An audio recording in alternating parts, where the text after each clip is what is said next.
This is NHTV2, North Haven Government Television, a service of North Haven Community Television. The following program is brought to you through the support of the Town of North Haven. Good evening, North Haven Board of Education members. Tonight I will be presenting the Superintendent's budget recommendation for the 2020-2021 school year. I would like to take the opportunity to thank many people: Melinda, Jen S., Jen K., our principals, directors, central office staff, and student services personnel who were involved in the process of preparing this year's proposed budget for consideration by the members of the North Haven Board of Education. A special thank you to our Director of Finance and Operations, Pam Mangini, for her tireless work and countless hours crunching numbers and putting our budget book together. I realize that the board only had a short amount of time to review the budget book. However, there is very little change to the overall budget at all levels and within all departments. All increases are a result of contractual obligations, cost of benefits, and remedying past under-budgeted areas. Within this year's budget recommendation, there are no new programs or new positions. Pam and I will highlight areas that have significantly increased or decreased and the reason for these changes following this presentation. I want to preface this presentation by stating that this recommendation is our most realistic budget for the 2020-2021 school year. I recognize that it is not realistic to recommend a 6+% increase, which is where we began this process, but please know that we have spent time with building principals and department directors to reduce wherever possible while ensuring that we are meeting the all obligations, and staying true to the district mission. As we know, special education is the most unpredictable and fluid area of the budget because it is dependent on the needs of students. Tonight, Jen Stewart will speak to the major highlights within our department's budget. This is the area with the greatest number of variables and is vitally important to project accurately. No matter how accurately we project, the biggest unknown is the amount of money we will receive from the state in the excess cost reimbursement. We are scheduled to hold 3 budget workshops. However, student services aside, each department and school does not have any significant increases or new initiatives within their budgets. The budgeting process is one of the most important tasks the district and the Board of Education take on to reach the objectives within our mission statement. Our draft mission statement is as follows.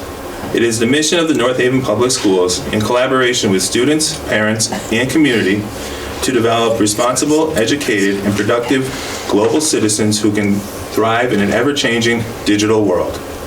Although the changes have not been approved by the board, the statement aligns with our current district strategic planning work and our vision of a graduate. The current mission encompasses North Haven's ultimate goal. The only addition was the word digital. Digital brings our mission statement into this new age where we are preparing students for a life where they can fully utilize technology to access what they need at the right time. A vision statement focuses on tomorrow and the expectations the Board of Education has for all students.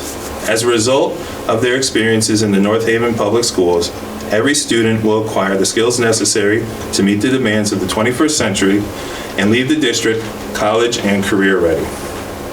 The current vision statement is on point, but the draft statement includes the phrase college and career ready because it is truly the crux of our work and aligns with the skills and traits within our proposed vision of a graduate, which I will review on the next slide.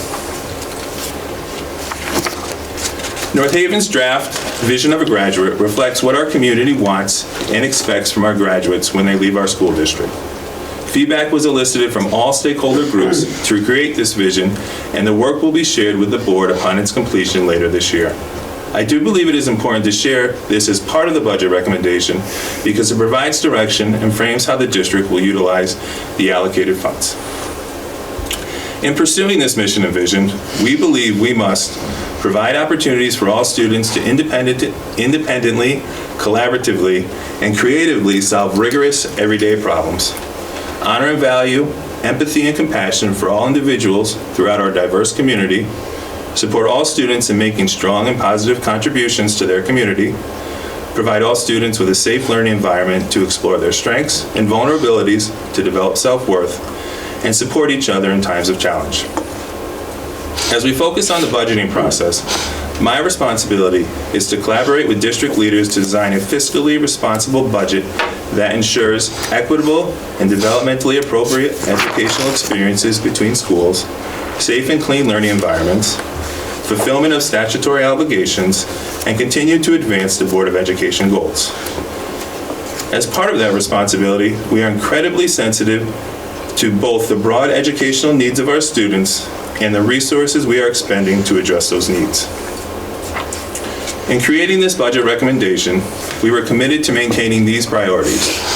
Maintain the district's focus on improving achievement for all students, meet all contractual obligations, meet the 2023 graduation requirements, and address the social and emotional needs of all learners by beginning to increase the level of support services within our schools and district programs.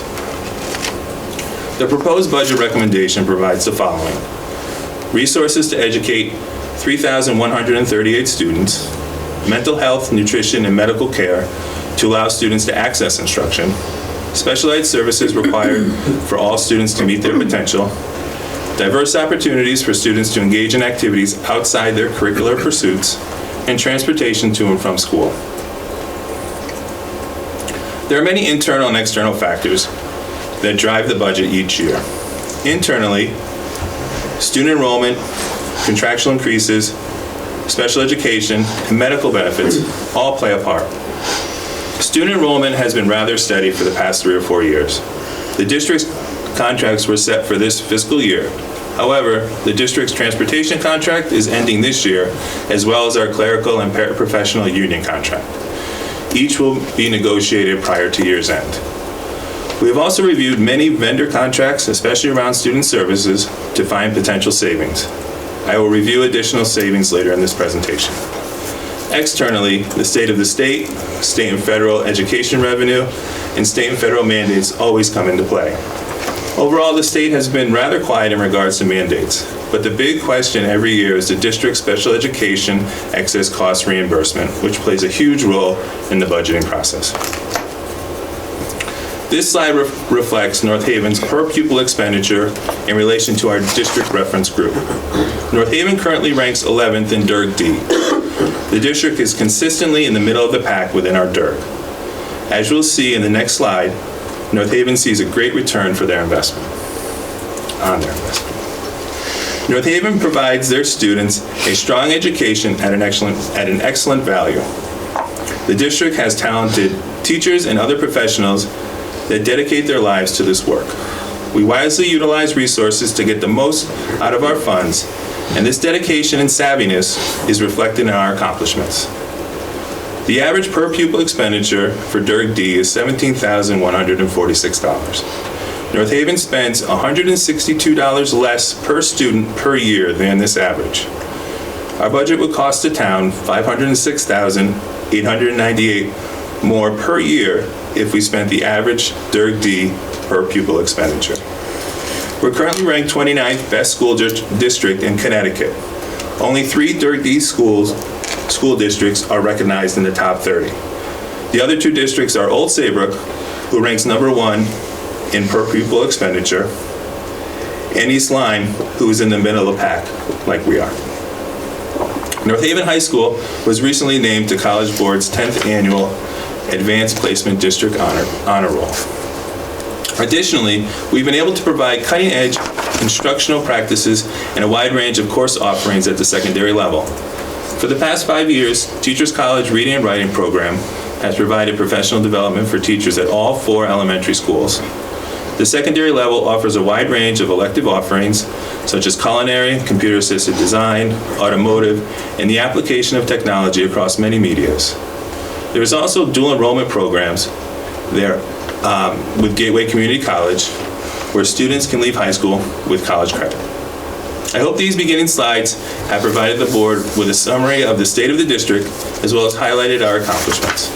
The next few slides will focus on my budget recommendation in preparation for the upcoming fiscal year.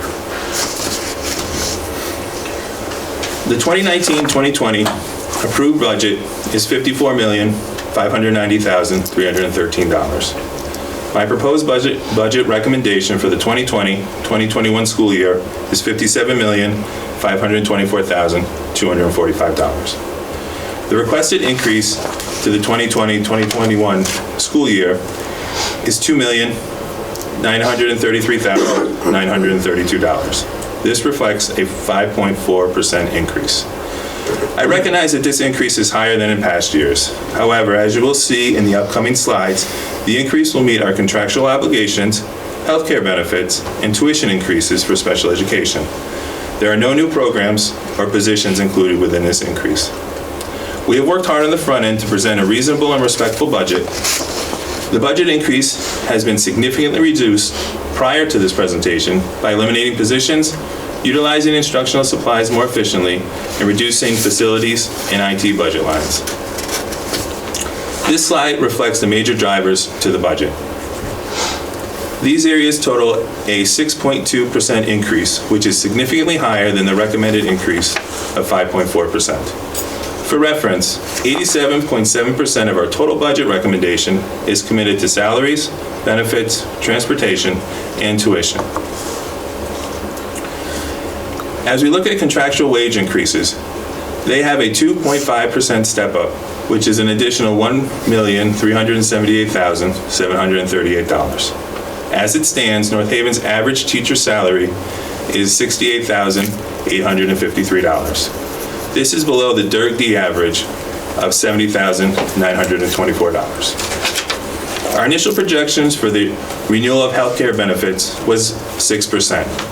However, it increased significantly to 12.8% due to numerous and rather substantial claims. This 12.8% increase equates to $964,000. Special education saw a 1.2% increase due to the out-of-district tuitions and transportation increases. The professional tech services line also grew to meet the needs of students who require additional support. As I stated earlier in the presentation, we have taken significant steps in order to reduce the overall increase while still maintaining high-quality services to all students. The administrative staff has been reconfigured in order to eliminate an assistant principal position at the middle school. We have also eliminated a district coordinator position. The elimination of these positions, as well as the potential retirements, gave us approximately $315,000 in savings. We were able to reduce our utility costs by $50,000 based on historical data around natural gas usage. This current school year, the district is contracting out speech-language pathologists and occupational therapists through Cheshire Fitness Zone. These services cost the district $322,000 annually. Beginning next school year, we plan to hire an occupational therapist and 2 speech and language pathologists. These hires will create an estimated savings of $160,000, as well as allow Jen to have complete oversight over these positions. Additionally, we plan to shift to one vendor for registered behavior technicians and behavior analysts. This shift will represent an estimated savings of $100,000. Lastly, we reduced both the facilities and IT budget lines by a total of $82,445. Although these lines were reduced, we recognize and are very grateful that the town is in the process of potentially bonding a $2 million project to upgrade security at all of our schools. In planning for the future, our focus must account for the mental health and social-emotional needs of our students, as well as provide the needed support to our in-district special education programs. We will begin to phase in the following positions over the next few years: 3 new school psychologists, 2 new school counselors at the elementary level. In order to establish a social-emotional learning curriculum, Jen Stewart is currently facilitating a social-emotional learning task group to determine how best to tackle this within the district. Overall physical plant improvement and maintaining an updated list of capital improvements are also vital to the continued success of the district. We will continuously review and prioritize our needs throughout the year. In closing, the budget recommendation is higher than I had hoped to present. However, it is a realistic view of what is needed to operate the school district next year at a status quo level. In short, a perfect storm is hitting the budget in the form of higher health insurance costs and correcting for under budgeting. Through this increase, we honor all contractual obligations and are able to maintain all services. North Haven is known for its commitment to education and the community's support of the Board of Education's annual operating budget. I look forward to our collective work as we continue to deliver an exceptional education to the children and families of North Haven. Next, Pam will detail other significant increases and decreases within the budget recommendation. Then Jen Stewart will highlight areas within her department's budget, as well as field questions and provide detail as needed. Following Jen, there will be an open discussion around the elementary school budgets. And again, there are no new programs, staff, or initiatives within the elementary budgets. Student services aside, this holds true for all schools and departments. Depending how tonight proceeds, we may only need 2 workshops. I know that the board would like more time to review the budget recommendation more thoroughly, so on Tuesday we can plan to discuss the remaining schools and departments, answer questions, and potentially not need a workshop on Thursday night. Thank you for listening to my presentation, and thank you for all that you do for our students and families here in North Haven. So we're going to turn it over to Pam. I don't know if Pam needs the dark. Oh, I'm good. I can You're good? see. Okay. Yeah, I was smart. I made this all board. Okay. Wow, there we go. Thank you. Sorry.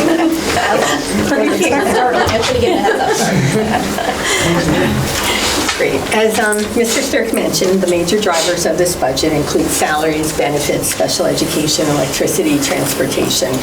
Most of those are not surprises. In addition, we need to remember that as salaries increase, so do the corresponding benefit lines for employer taxes, as they are a percentage of our employee salaries. In addition, our pension liability, also a percentage of employee salaries, increased as well, and that gave us a grand total of an additional $94,000 in our budget. Our LAP insurance, which is our liability, auto, and property insurance renewal, resulted in an increase as well, in the amount of slightly over $66,000. We also adjusted for under-budgeted areas in the current operating budget in a number of the district-wide accounts. The total under budgeted was initially over $150,000. However, we carefully reviewed and reduced those accounts to about $100,000. And those accounts include things such as district-wide copy paper accounts, printing, postage, dues, and professional development. We have struggled a little bit this year in those areas, so we wanted to make certain that we were at least status quo as we start off next year. And though, again, we recognize that this budget is higher than any of us had hoped, we feel it is a responsible and realistic assessment of what the school district needs to remain status quo as we enter the new school year. Ms. Jen.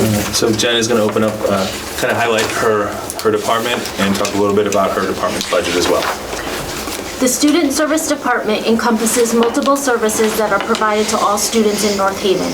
These include the following: special education, creative learning program, counseling department, 504, related services, transportation, transition, preschool, mental health, nursing, and tutoring. The student service work ebbs and flows on a daily basis due to individual student needs and enrollment. Each service is unique to a student's need at each level. For example, a student may need a bus monitor for his or her safety, while another student is provided occupational therapy to strengthen his or her fine motor skills. Another example includes transportation to and from school, as well as attending trips to support district programs and vocational experiences at the high school level. General education and special education staff implement students' accommodations based on the 504 or IEP. All staff are responsible for implementing best teaching practices to ensure that the students are receiving specialized instruction to meet his or her needs. Students who have a 504 or IEP require accommodations to access the curriculum. An accommodation can range from the use of a different writing tool to text-to-speech, to adult support, to the district contracting with different vendors. Some examples of different vendors the district contracts with includes hearing impaired, teacher instruction and equipment, psychiatric, neuropsychological, autism evaluations, behavioral support, assistive tech evaluations, one-to-one nursing, inclusion support, and future planning for students. Besides a focus on academics, the social emotional well-being of an individual is a key component of a student's success. Social emotional learning is supported by the student service budget. This work benefits students from preschool through grade 12. Currently, Second Step is being taught in all elementary schools. One goal of the Social Emotional Task Group is to determine how to better service students at the middle school and high school level, as well as strengthen our current practice at the elementary school. This work will take a few years of planning and developing to refine to better service our students. Curriculum writing over the summer and funds from grants will assist the department in implementing social, emotional, and counseling curriculum within the district. This work will be a continuum of learning for students as they grow as a learner and a person in the North Haven Public School community. The Special Education Department continues to build capacity among staff to increase and support specialized services for students. The Intensive Learning Service and Therapeutic Learning Service are two programs in district to support students. The district contracts with a vendor to service students with a registered behavioral technician and consultation with a behavioral analyst to provide support to students and staff since a higher level of support is needed. In-district programs allow students to be tied to their community and build relationships with peers. The Student Services Department supports students with disabilities in a variety of ways in his or her own homeschool, in a district specialized program, out-of-district program, and within the North Haven community. The proposed budget meets tuition obligations, vendor contracts, evaluations, and mandated laws. For this budget, no new positions are being proposed. Next, I will highlight a few account codes which will show an increase or decrease for this proposed budget. So if you can turn to the special education tab. And the first...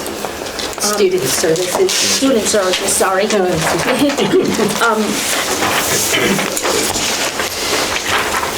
If you go to contracted services, which is 321A, it's usually... It's the first one, okay. So that one is for middle school, secondary school, speech and language, and transition. So this one, a decrease is noted since this will include evaluations that students require, as well as contracted services for hearing impaired, assistive technology, inclusion support, and future planning. It is decreased because this year I properly coded where we were taking our money and putting them into the right account code, where previously it wasn't done that way. So there is a decrease in that. Our program development, which is 322B. Can I just ask a quick question? But yet it's increased for 2020. For 2020 through 21A. Yep, okay. So That's as a result of what Jen was just saying. We discovered that, and you're going to hear this a lot as you look through these accounts, we discovered that a lot of things weren't coded properly. Okay. And Jen and I spent a lot of time trying to make certain we put things in proper categories, and it's even more critical at this point because the state EFS report is tied into all the other state reports, and if things don't jive because you had them in the wrong place to begin with, we hear about it. Okay. So that's the only reason you see that kind of a swing. And so where it says the 2021 through 21A and 2022, there's nothing in there. So Okay. we're not going to use those because there's no relevance to them. So the program development 322B, there is a decrease because this account code is just going to include our consulting psychiatrist to assist and support the therapeutic learning program in district, and a psychiatrist who meets monthly with school teams across the district. So that is changed as well. Now, the professional services, which is 1,200, 2022, the 3,300, you are going to see an increase because this is where we contract out for our registered behavioral technicians, our BCBAs, medical nursing, and hiring of a consultant for a particular student. That is all going to be taken out of that account code, but by moving to one vendor for our RBTs and BCBAs, we will save about $100,000 for the proposed budget. And then the last one I wanted to highlight was 323B, which is our professional services. 323B. the budget was 3,600. I might have, I think you meant 322. 320, Should be. I apologize. Yeah, right. Because it's you just spoke to.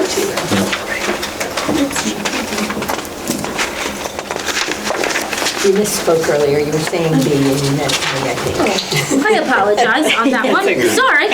We figured it out, we weren't going to correct Sorry, you you. could have, that's okay. That's okay, you could have, I apologize for that. So that will have a decrease because we are gonna shift to our own employees for OT and speech pathologists next year. So like what Mr. Sturck said, I will have like ownership of those staff members and they will become ours. So we'll save about $160,000 next year. Does anyone else just looking at this have other questions about the special ed student service budget? Because I know it's, So I do have a couple. yeah, go ahead. So in the 322A, the program development, we're showing a decrease year over year. What would this look like if we weren't developing programs in-house? Would this be the line item that would result in additional tuition costs?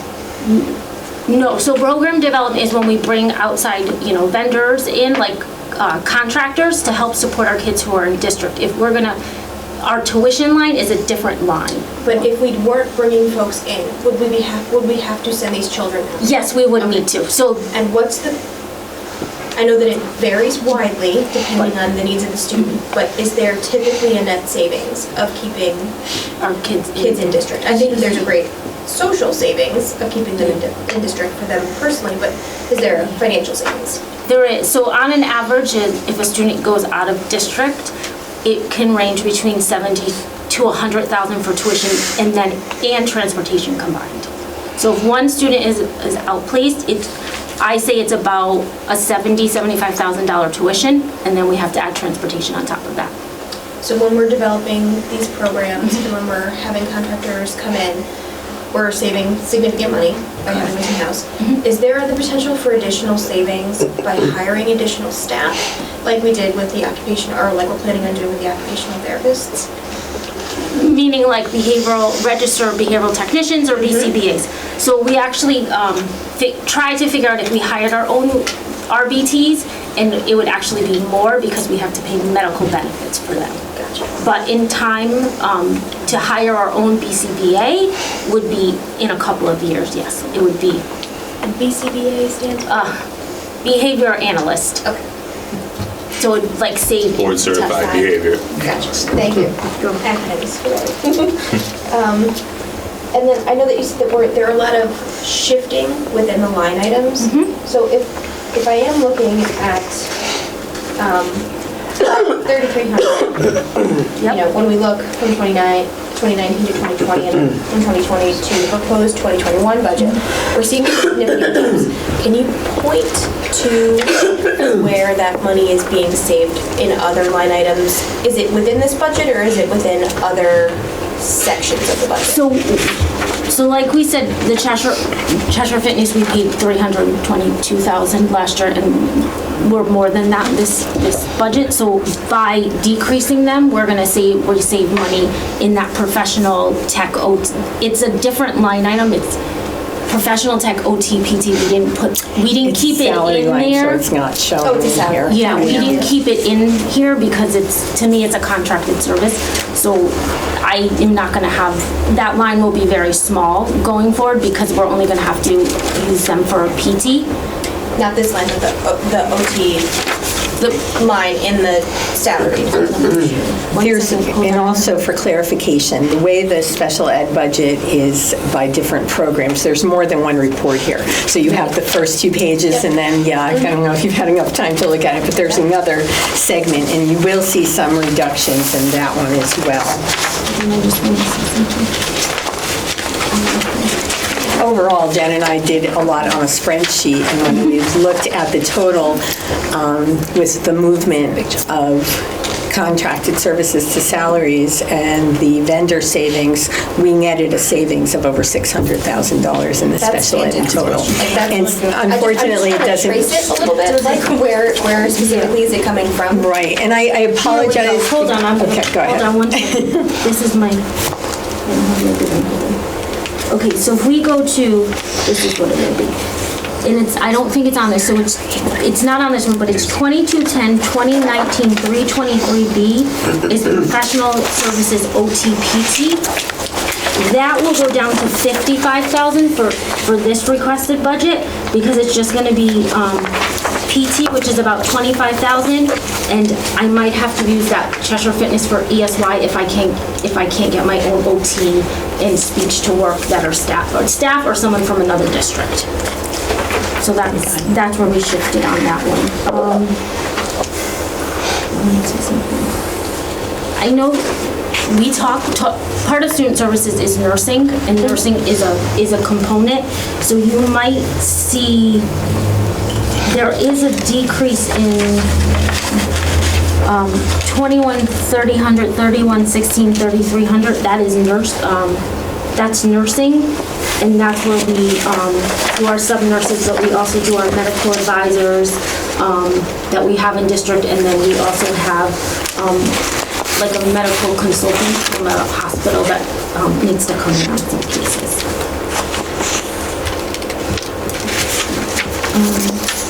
What page is the nurse? That's actually technically the third page in, but it's page 1 of the second report. Okay, I got it. Can I just talk about one other line item? If we go back to contracted services, for the 2024, that's really your hearing impaired. I also falls under is our assistive tech evals I put under there, and anytime we need translators for PBT. So I know I'm requesting more than what was adopted, but our hearing impaired is about 90,000 for projected for next year, but it's actually coded correctly and not coded in maybe like elementary 321A, but it's really that speech and language. So everything in this proposed budget is accurately coded to match where it should fall. I do have another question in the Yeah, go first ahead. section of the, it's on page 2 of the first section, and it's 510C. The special education pre-K. Yes. New offering? Is this a new offering that No, we're it isn't. doing, That's or- transportation. And what we discovered is our transportation wasn't budgeted quite accurately. So we have a lot of components of it, and we really didn't have that. It was kind of combined in the out-of-district dollar amount, because you will see that there was some fluctuation in that, which is on the very last page of all the reports. But having said that, we thought it was important for us to make certain that the pre-K was separate, because again, going back to the way we have to report to the state, they actually did contact us to say your high-cost student report isn't matching your out-of-district transportation, and it was because we had a lot of commingled funds last year. So we are setting up new accounts to try to separate that for clarity. Pre-K had to be separate. A sort of separate note, but in line with like realigning things to the proper accounts. It's my third year, my third budget season, third time I've heard that. So are And we you'll confident that continue moving to. forward, we're gonna be able to kind of trace things from year to year within, like we're confident that we have the right? Absolutely. I will tell you, this isn't the only district where this has happened. And what's happened over the years is the state a few years ago moved to what was called the Uniform Chart of Accounts. We follow the NCES, the National Guide for Account Codes, but for whatever reason, they decided to move us to a Uniform Chart of Accounts. A lot of districts started to move accordingly, but the state decided that they did not have to move as stringently as they originally had planned. So as you moved into various districts, some of it was just errors, people not understanding what all these codes mean, and they're very, very important that you follow them properly. And we do have a little bit more than our fair share here. We break it down a lot, which is a great thing because you can get a better idea of where your money's going. But it's going to take a while to make those changes, and I'll be honest, my first few months here, I saw a few of them and thought, okay, I know what's going to happen when I bring it to the board with all these changes, because it's confusing. It's confusing to us sometimes. We have to, double check, okay, what account was that before? But we do have a good handle on it. So some of them weren't as critical, so we didn't change them right away. So sadly, you'll probably hear this again next year, and I apologize, but that's why we do our spreadsheets that say, okay, we know this is where all the money is for this program. And at the end of the day, we might have moved things a little bit, but now we compare apples to apples to make certain that we've captured everything and that what we're reporting to you is accurate. I hope that helps. It does help. I think as we move forward with this process, I'm going to have a lot of questions like that. Absolutely. I think it's fairly obvious where certain things have been moved to various line items, and I'm just going to continue to ask. And the only other thing I will add, because I had mentioned this to Patrick earlier in the week, is that we struggled a little bit internally with Munis. I had been very candid when I arrived here that I had never worked on it. I will say for the record, I love it. I mean, it's taking me a little time to get accustomed to some of the things, but there was nobody within the business office who knew it. So it's been a little bit problematic. I've spent weekends with webinars and we've had some training, but it's time consuming. So we were in a very tight time constraint to get our year end closed in the new year for the budget entry. Not excuses, just facts that at the end of the day, you will find that a couple of times you will see, last year they actually tried to clarify a few accounts, made some really nice account code changes. I don't know why, but they didn't come over into this budget year. So in order to get these numbers in so you could have your reports tonight, I had to be a little bit creative until I can get Munis to fix that. One of the ones I'm speaking of is leases. We separated those very nicely so that the IT lease has its own account code, and the truck lease, which is very different, has their own account code. I was here on Saturday ready to fling Munis and the computer out the window because it just wouldn't work for whatever reason. I finally decided I'm just going to do what they used to do and put it all in one account. But as we get to the point where the budget's approved and we roll it over into the new year, we'll make certain that that's corrected. So you're going to see a few things like that, and I do apologize ahead of time, but have full explanations and lots of information for you. Jen, can I ask a question? With switching to one rather than two consultants for the BCBA, you said that there's a $100,000 savings. So why is that? Because I'm assuming that you're going to keep the same number of folks, and those folks also are provided their benefits and everything through their own people. How is it that we get to save that $100,000 while maintaining the current level of care? So there's one vendor we use provides us the BCBA support with RBTs. The other two vendors we use only provide us RBTs. Okay. So I still need to use the one vendor that provides us with the BCBA to oversee the RBTs. Right. So I feel the BCBA who oversees the RBT should be under that same company because it's their person, and they also do the training, and I feel like we have more of that collaboration piece.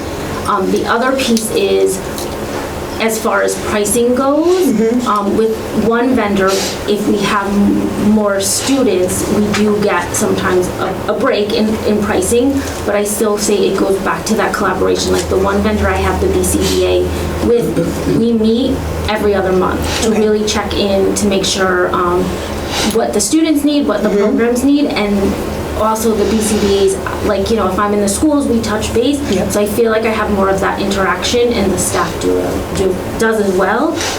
And the BCBAs that work for us, actually, they'll have conversations with the administrators at the different buildings. So it's really building that communication and collaboration piece. So that $100,000 savings not only streamlines the budget, but also streamlines and enhances the quality of care for the students. Correct, because it's I think under that's important. one vendor, Right. and it's their philosophy, and it's ours too, but it's like really, we know when they do a really nice process of interviewing who they do for RBTs. It's not just whoever they can get. So it's definitely, it might take them a little longer to get an RBT, but I know that it's someone that is very qualified. That's great. Thanks. Just have a question or two, not so much on student services, but perhaps, I just want to double check, are our benefits are still through year 3 with the town that we're self-funded? Yes, I believe this is the third year. Okay, and what was the projected increase for that? 12.8%. Can anyone recall what came in last year? I did check that, and I believe it was around 6%. So they're projecting almost double. Right, and I don't think that's going to change based on our claim history. I am meeting with representatives from Brown & Brown next week to go through it a little bit more clearly, but they've been pretty clear that it And doesn't are look we like it'll still, change. we're looking at the self-funded, and as we look at the demographics of our district with teachers, administrators, all who fall under that, are we still thinking that self-funding is the best way to go? I can only tell you from my own experience, self-funding has its risks with regard to adequately funding your accounts, but I do feel confident that you saved money here by making that move. In my past lives in other districts, I have had health insurance renewals come in as low as negatives, which is very, very rare, and as high as I dealt last year with starting with a 24% increase. So while 12.8 is really affecting our budget, and it's not wonderful, I've seen a lot worse. So I'm cautiously optimistic that the town made a good decision. I'm not saying that they haven't. It's just Right. as we look at ways to add things, 12% is a lot. It hurts. 6% It is. increase additional from last year plus is different. Last year was 6%, this is 12%. And it is solely based on our claims, and we have had some significantly high, not a lot of them, but the ones that we've had have been, substantial. Thank you, that's a better word. Okay. Can I ask a follow-up question in regards to the health insurance? If I remember correctly, at the last meeting, you had mentioned some sort of projected savings, I think, on the self-insurance. The savings that we recognized was part of the collaborative. We had, the collaborative had managed to have another district come in, and that offset some of our fees associated with it to the tune of, I think, almost $40,000. So there was some savings there. Those lower fees have already been factored in our renewal. Okay. I have more than one question, but this one, going back to the insurance, we're seeing a $66,000 increase. Do we have to stay with that insurance company? I think it's, I received this information from the town, and there's one big umbrella insurance policy, to the best of my knowledge. I will tell you that while the impact to our budget is $66,000, it probably increased more like 30-something. I don't know where the number came from that's in the budget. Okay. And also, Patrick, I just want to talk about, just for clarity, you talked about in your presentation eliminating positions. I just think for clarity, those positions need to be talked about in where what you did by eliminating those positions, you're not rehiring for those. Correct. It's not, no one lost their position. Right, I just think it's there were some important. changes internally, Yeah. which opened up a position that we're not rehiring for. Right, so you've looked away, you and your team have looked at ways that you can say, okay, this position is gone now, and this is how we're all going to work together. Okay, thank you.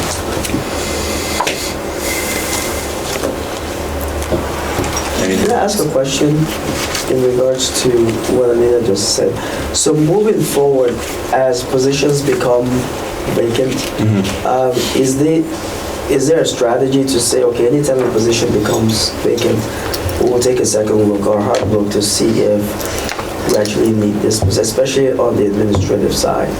Is there a way we can reallocate functions under that position? Is this something that the district actually needs? Yes, we're always looking at that. It really depends on the position. Yeah. But yes, we're always making sure that we get the most out of our dollars. Yeah, I don't want to shake up the classroom, obviously, but Right. just on the administration side and everything, if there are things that we can move around. Yes, we don't just fill it for the sake that it's open. We Yeah. definitely give it a look to see how we can accommodate, if we can accommodate. So can I just poke at the self-funded insurance one more time? Because that was the big outlier in the increase in the budget from my perspective. Like, I have our history going back, I have each budget going back 5 years by line item, and this was a massive outlier. Because last year the increase was $468,302, and this year it's $899,201, which is, I was under the impression that we were trending in the black this year. Our claims are trending very well. Okay. However, don't forget, we have stop-loss insurance. Yep. So anytime our claims are much higher, that's going to kick in. What Anthem looks at in order to determine what our renewal is going to be is the size of the claims and how much of that stop-loss is going into that. So even though we're projecting well under our estimate for the year, our claims nevertheless are significantly rising. So if we're projecting under our estimate for the year, and we have that estimate budgeted, Right. is there a function where we can take that budgeted, potentially unused money, and I know we can't roll over anything as part of our budget, but is there something that we can do to access these funds in a future fiscal year? Self-insured funds work a little bit differently in that, for example, just for numbers, we have $7 million in our budget to put into our self-insurance trust fund for the year. We're going to do that regardless of where our claims are at. Hopefully our claims will continue to be under that amount, because if it's over, then we have an issue. But what ends up happening with the self-insured fund is that if there's any money remaining at the year, you want to build that, so it just rolls over. It wouldn't be wise to consider using it to offset an increase for the next year, nor would it be wise to do that now when it's January, because you have no idea what your claims are going to be as you move along the year. Do we know how much of a buildup we had for the 1920 year? I am not sure about that. As I said, I'm meeting with representatives from Brown & Brown, because obviously you have looked at your budget over the last 5 years. I recently had this discussion with Patrick. I didn't understand why for 3 of those years, no increase to the health insurance line. And I saw in that year 3 that obviously became problematic. You were significantly under budgeted. So part of my discussion with our representatives from Brown & Brown is to try to understand what had happened. And I realize that we're not a fully insured plan anymore, but nevertheless, I need to understand that so that we don't have any of those kinds of issues in the future. But you always wait for your renewal anyway. And we had originally started out the gate at 9% because that's what I estimated. And in speaking with the town, everybody was kind of in agreement once we reevaluated it that we've done pretty well. Let's go at 6. And then fortunately for us, or we would have been presenting a budget that wasn't accurate, we did get our projection early on. And at first when it was 12.8, again, I spoke to the town and they're like, well, it'll probably come down a bit, which has been my experience as well. But in speaking to, again, our insurance reps, taking another look, they don't really feel it's going to. So I will next week try to get a little bit more information about where we ended the year. When I look at what we had in late June, remaining in our bank account, we were just like on the cusp of covering our expenses. We probably had about maybe $70,000 or $80,000 remaining, which is not a lot of money because they will take a sweep for $250,000 out of our account just to pay claims. Right now we're trending okay, as I said, and there's money in our account and we can cover our expenses, but I don't believe there was any buildup from last year. And we've been kind of looking at our two options of the self-funded insurance or, private insurance. There's no third option. Another way to do this. There really isn't. And if we ever choose to reevaluate the self-funded and go to fully insured again, there's a cost to do that too. I'm not saying you wouldn't ever consider it, but at this point, again, I am cautiously optimistic that we're still on the right track, even in light of this kind of an increase. Do you think Brown & Brown could provide us with an estimate of what it might look like if we were to go a different way on this? Because I'd just be curious to see, even though nearly $1 million increase is kind of, excuse me, flabbergasted, but it might be worse if we were to go another way. I think if you looked at the other way, and I don't have that much experience there, but I know we are funded with the town together, and that we as a school district have a lot more employees. So that if we were privately funded, it would probably be a lot more money. I think last year, when we asked a prior manager to look at this for us, and we ended up saving about $400,000, I think was the number. I was actually here because I did get that from Sonia, our Brown & Brown rep, and maybe she had given it to you previously, but we did talk about that a little bit, and you're absolutely right. Yeah. I think we were confident that we made the right move and we were saving money by being self-insured. I think we're probably in a similar situation now. I'd like to. Absolutely, absolutely. I will get that for you.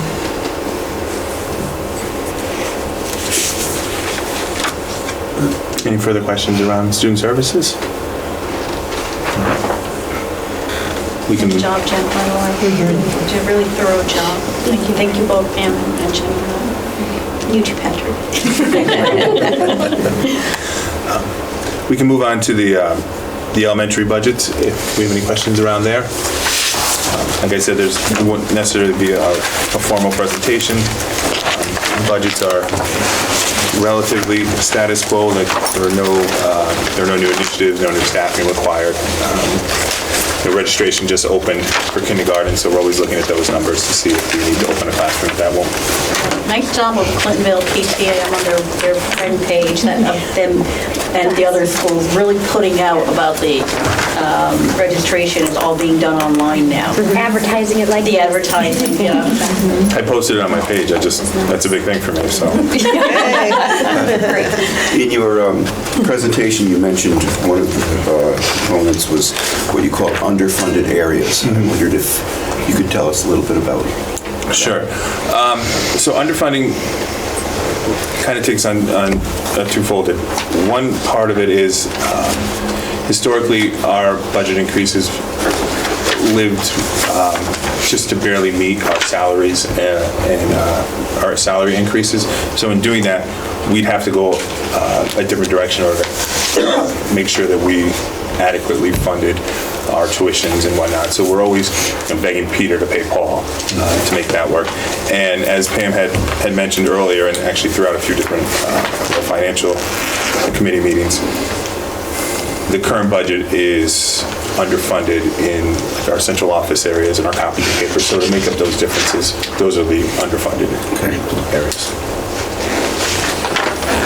I did notice the increase in supplies and postage, and I don't want to poke at this too hard, but any way we could reduce how much paper we're using and how much mail we're sending? Have I heard you say that? Maybe once or twice. So I think overall, and I have some of the principles behind me here, overall, our communications with parents have been more electronic than ever. And think we can, so we're going to continue to trend in that. And with the devices, we're able to do a lot more digitally too, like in terms of instructions. Kids don't need to print out the paper to submit it to the teacher anymore. They can just send it to them through Google and such. So there's some reductions that are happening that way. And if there's pedagogical reasons, is that word right? You use that word all the time. If there are reasons why we should be doing things on paper, that's good. Like, I don't want to mess with that, but if there are ways that we can save a tree, maybe a couple bucks. Did you not notice this budget was on two-sided paper? I did notice that, and like, props to that. And I do think as time progresses, I think teachers are becoming more and more accustomed not to using paper as much and relying more on the technology. I think at the younger grades, it's a little different. I think there needs to be a good balance. But as you get older, teachers are getting more comfortable with the technology, and you'll see that hopefully decrease. Some I mean, if it works, I don't want to mess with it, but if there's a way that we could print like a few less things, that would be great. So I think the teachers are, and all the staff is very cognizant of that. I do have a question on Ridge Road's budget. For the staff development, it starts at $3,125 for this year, and it's up to $24,675 for next year. I just wondered if that was a reallocation in that line. It is under 322B. It's on page 1. Yep. The 2550 was the initial request, and then all of the elementary schools were asked to reduce their budgets by $20,000, and that's where the principal chose to reduce that from. The 24,000 is a revised budget, so I will double check that for you, but I'm assuming we took something different out of there. Just looking at it, that's really high. Yeah. Because it's usually like $75 per Right. certified staff members, like kind of the method that we use to Right. get that amount. So I'm thinking maybe it's an error there. Yeah, we'll take a look at that. Okay. And considering I live there, I don't remember having 24,000 in staff development, so. I'm thinking like Or I there's should have a called you staff for money. retreat in Miami planned for February. Get pretty excited there. Patrick, where's the line for the legal fees, and then also there's usually a line for, I think it's either dues or professional development district-wide. That's usually up and down. I just wanted to see if there's any increase in those lines. The financial summary section. What section is that? That is the second section of your book. That's the white tab. Yeah. Right. And then you have. No, it's the accounting. It's 330D. Yeah, so it's on page 9 at the bottom. And then the top of page 10, and we level funded our legal fees because right now it appears as though we are going to be able to live within our So it's the budget for same, this it's year. flat.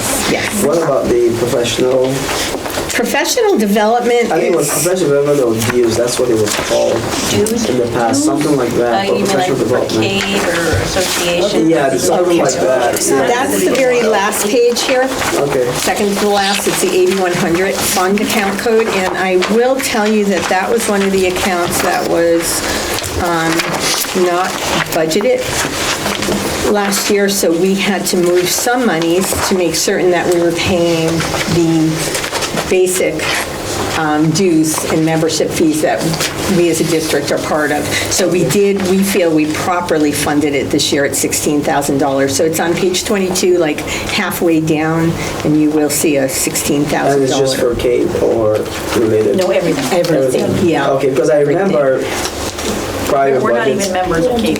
Yeah, but I remember like prior budgets, that line was usually like over 50 grand, if I remember correctly, and that had to be adjusted significantly. Yeah. Pam, Yeah. this was one of my questions, but while we're on this page, I guess, right above this section is the leases.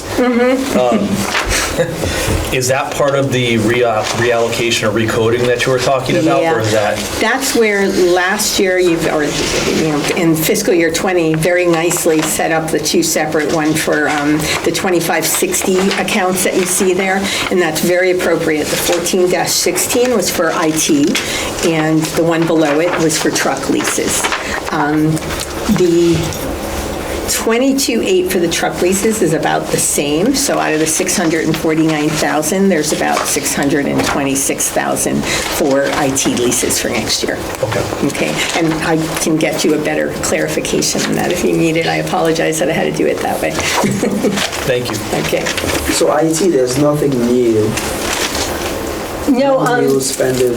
there's nothing new in there, but she is going to be able still to get some equipment. There is some lease money, because one lease will be paid up this year. Okay. So we're basically keeping it pretty close. I think it's a 0.7 increase overall, so she will be able to get some equipment. Like, for example, the Clear Touch TVs, the initiative she started last year, will be able to continue through this budget year. Because there was some conversation about replacing laptops in the middle school. They got them this year. They did? Yes, the Chromebooks. So now everybody has them. So what about the ones that came with the school? The computers, The laptops the ones that that came with the building? the middle school committee purchased Yeah. for the middle school? I think they were carts. They were, yeah. They were laptop carts, and I'm almost positive that Jen reutilized them somewhere else, utilizing them somewhere else. Okay, because that was a couple of $100,000 for that. And it's new.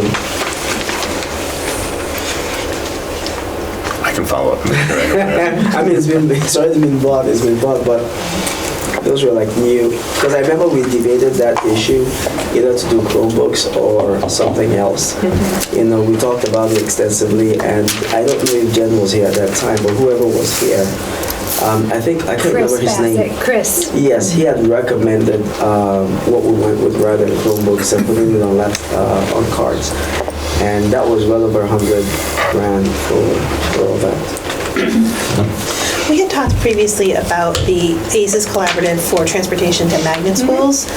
How has that worked out as far as, I know our transportation budget, we do have a significant increase. Yeah, we don't really think we're saving money. I think where the savings came in is it's that particular portion. Don't forget, they're not taking all of our out-of-district students, Right. just a few of them. I do think that it's leveled in that area, but there's still, I don't think it's been a significant savings. Right, because we also don't want to see students on buses forever, you know, trying to get home. Okay. Can I ask one question? I think I found what I was looking for. Okay. So page 2, there's a staff development line. Let me just look at it. Are you at the very beginning of that section, Bill? Yeah, you know what, let me take that back. I was looking at the wrong, it's actually going down. So I was looking at, it went from 98 plus to 78. And then 80, so I was actually looking at Okay, the yes. wrong, yeah, that was the, I'll take that back.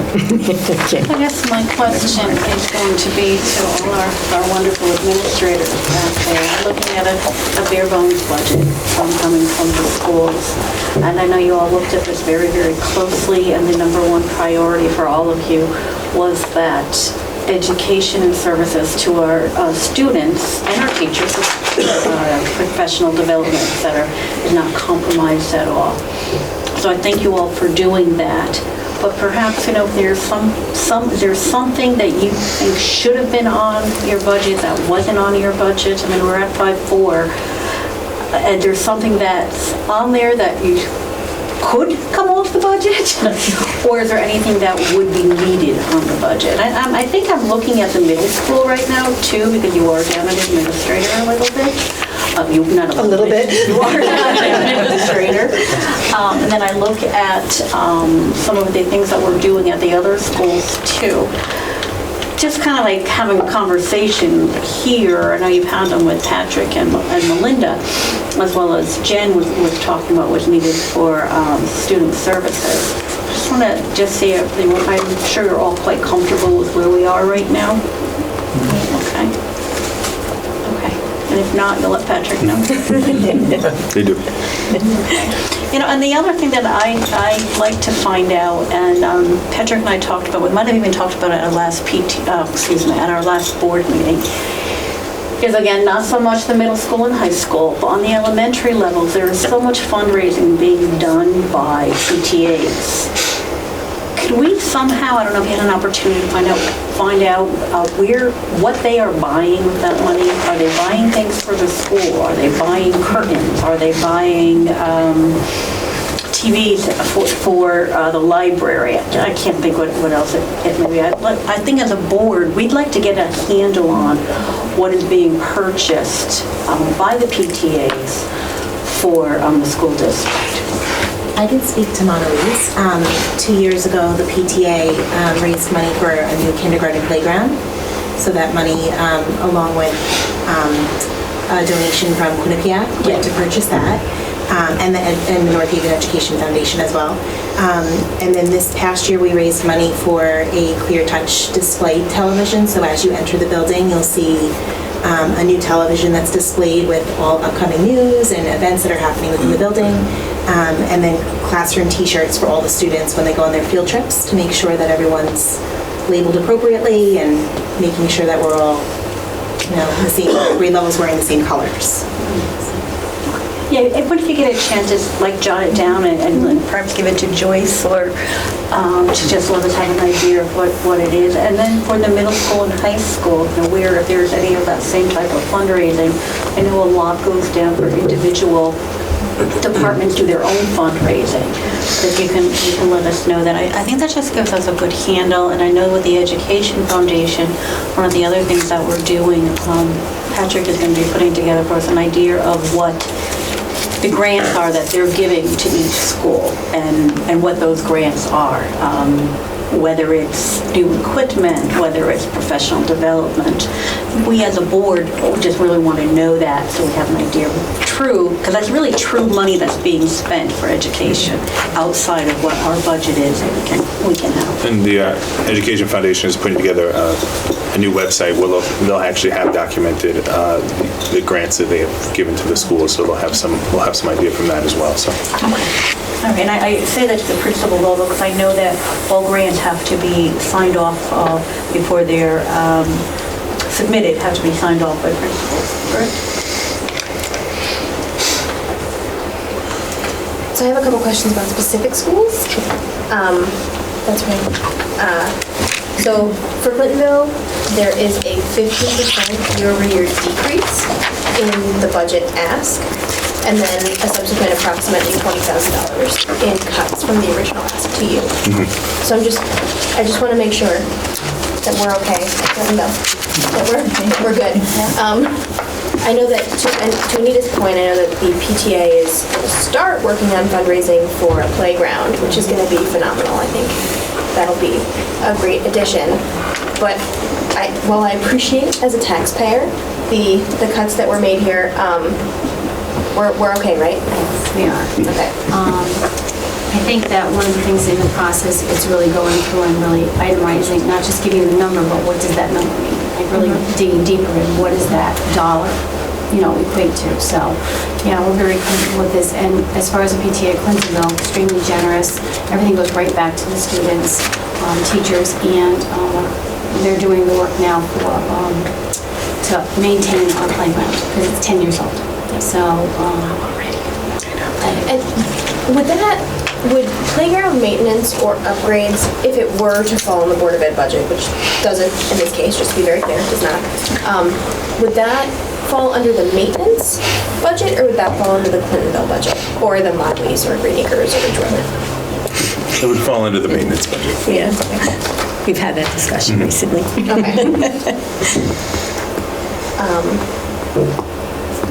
The same question as Jen on Ridge Road. And then for Mondelez, again, we're looking at an 8% year-over-year decrease in the request that's being asked.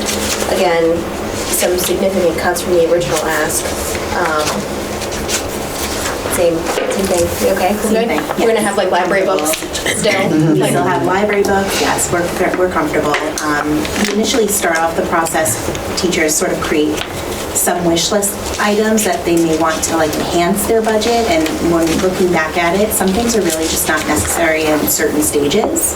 So we are really comfortable with what we're proposing. Can you give me an example of a wish list item that we were not able to include this time? Yeah, so for instance, last year this current year we had, our music teacher wanted a sort of a music notation board that costs about $1,000.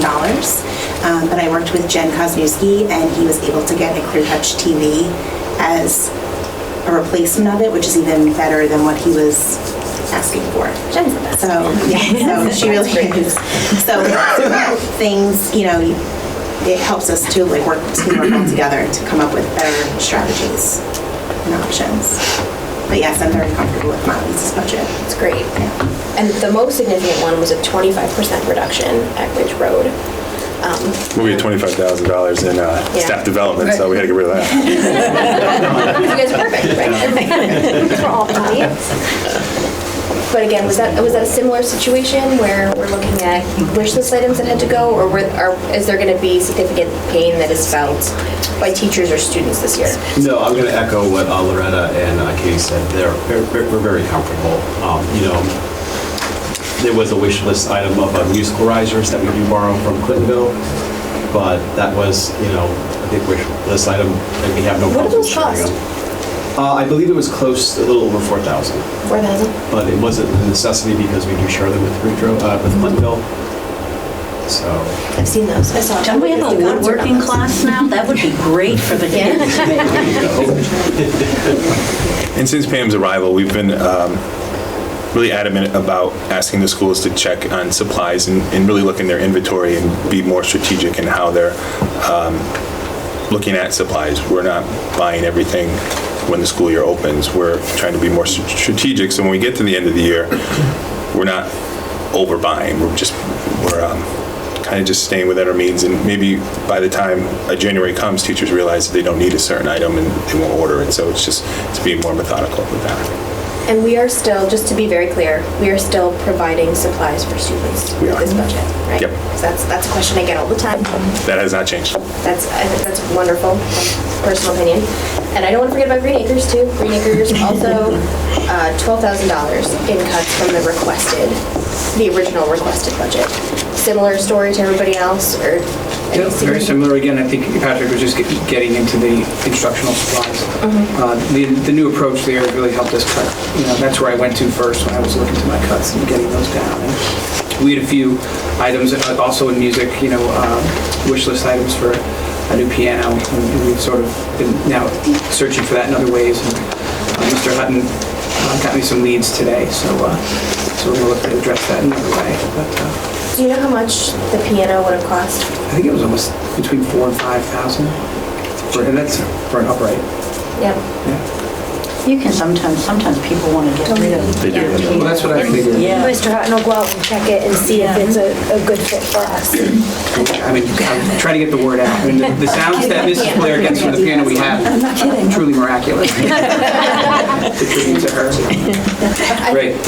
I'll take it. I think it just helps for folks to kind of know what is on the wish list, Right. And approximately what it costs when we're looking at fundraising and making sure that we have the well-rounded education that I know you folks are so dedicated to providing for our students, and music specific, just hearing some of the music items on the checklist here. Bells are ringing, so thank you very much. Thank you. How are classroom libraries of all grades? Because I know we were looking into providing all of that multicultural diversity, equity. Are our libraries full enough with all different leveled readers? Every classroom is budgeted for teachers to keep building those libraries. But when we bring something in from the district perspective, like any of the literature that goes with the teachers' college units, we buy them, I buy them equitably across all 4 schools. So we're sure that everybody has a particular title if it ties into units or whatever. And are teachers ever given any, just a certain amount of money to buy books that they'd like besides the ones that come in the prepackaged sets? Because I know that's in the schools where I'm in, some of the books are really great out of those sets, and some of them aren't as great, and so there are additional books that teachers like because they come across and would like to use in their classroom. So is there any kind of flexibility? I think there is. I think our librarian works closely with all the classrooms, and her titles are, reflective of what is happening in that grade level. Maybe it's on a social emotional level, but it also might be academic, maybe cultural. And so I think that's a plus. We also have book fairs in our schools, and the PTA, again, is very generous of giving all that money back, and they do, get lots of different novels, graphic novels that come join them. Yeah. So, yeah, I think that's across the board as well. Thank you. Are there any other questions? Because if not, we need to go into executive session tonight, and I think we need a motion for us to go into executive session for matters of personnel. Second? Second.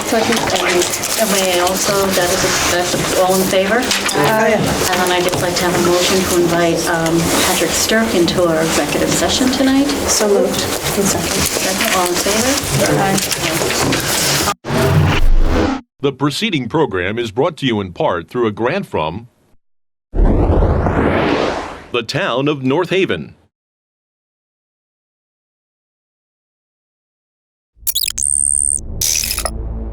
Watch town meetings or other videos on demand at nhtv.com.